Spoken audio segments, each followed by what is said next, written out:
With the Formula E season starting up, now's a great time for a refresher on all things Formula E.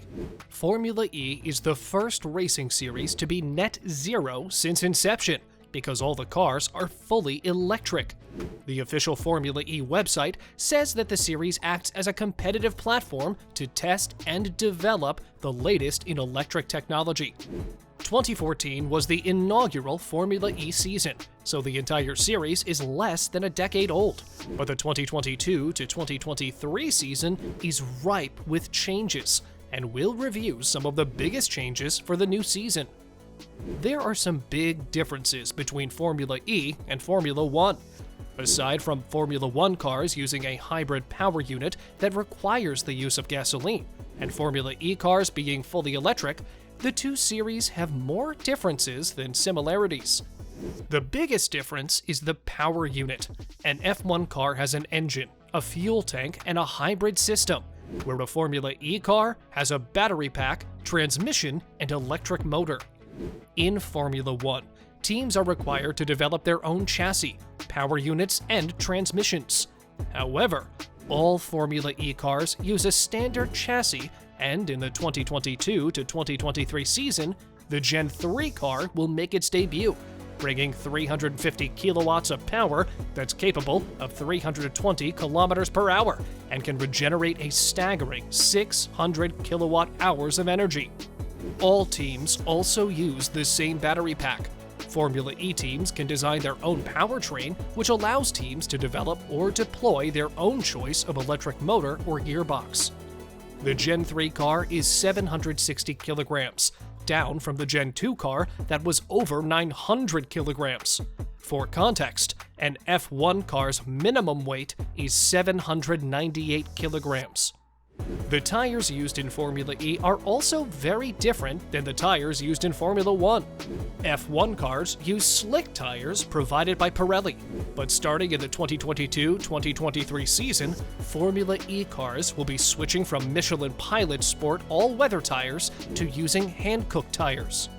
Nearly 30% of the new hand-cooked tire, which was specifically designed for the Gen 3 Formula E race car, is made of sustainable materials. These tires are more like the tires on regular road cars and last longer than F1 tires, further pushing the sustainability agenda of the Formula E series. One of the reasons Formula E cars use road tires is because all of the races take place on street circuits located in or near main city centers.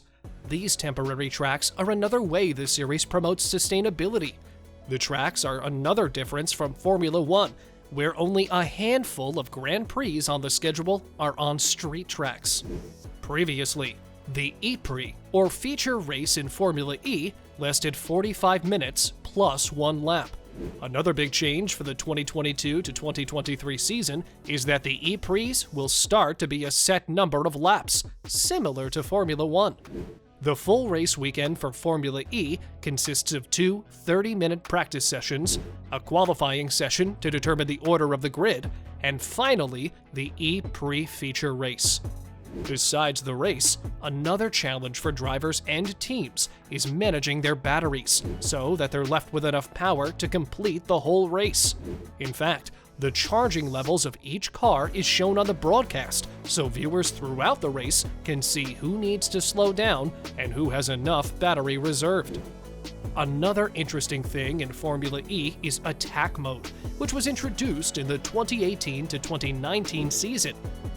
Attack Mode gives drivers a temporary power boost to help them power through the cars ahead of them.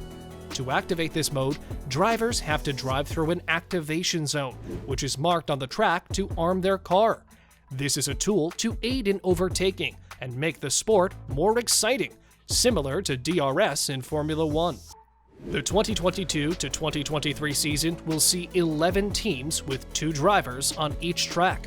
The 2022 champion was German driver Stoffel Vandoorne, with 213 points in 16 races.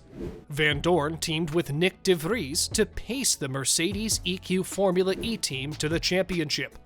The points awarded for each race is like Formula 1, with the top 10 drivers getting points and 1 point awarded for the fastest lap in the E-Prix. The only difference is that whoever earns pole position gets an additional 3 points. If you are interested in learning more, check out the Formula E series called Formula E Unplugged on their YouTube channel that is comparable to Netflix's Drive to Survive. We'll link this series in the comments below. Also, if you enjoyed the video, give it a big thumbs up, and don't forget to subscribe to the channel. Also, press the bell icon so you never miss out on future uploads, and check out this video about F2 next. And we'll see you guys next time. Till then, rev it up and have a great day.